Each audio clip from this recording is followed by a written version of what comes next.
The painting of the Capitulation of Granada, depicting Mohammed XII of Granada, Boabdil, surrendering the keys to the city of Granada, Spain, in 1492, is of consequential meaning to understanding contact zones between identities, languages, and nations.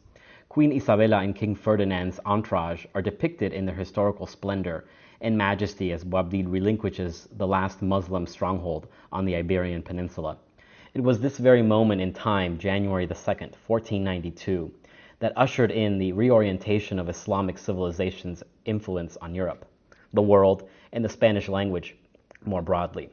After more than 8 centuries of cultural exchange and coexistence, Islam, along with Judaism, became a cultural outcast. Yet, Islam's social and Arabic linguistic contributions to international Spanish-speaking communities and their identities is undeniable and invaluable to the understanding of the malleability of cultural roots and roots. These gems tell the story of culture's constant interconnectedness, considering modern nation-states' cultural amnesia.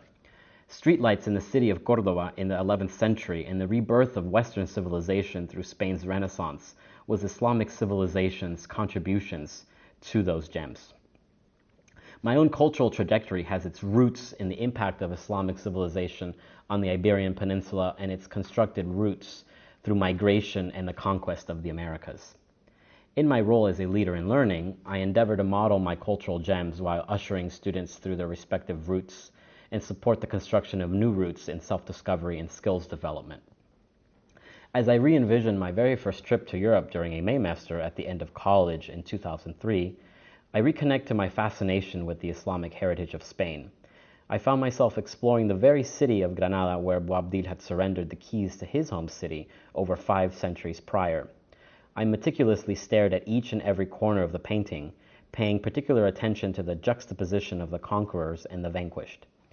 I was deeply moved by the stories ascribed to each side, the Christian and the Muslim alike, in such a way that I could empathize with both parties.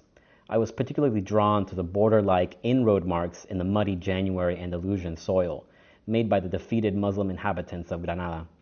This muddy border speaks to me as I think deeply about my own students' movable borders, and as a renewed way of honoring my students' identity paths through their roots and roots.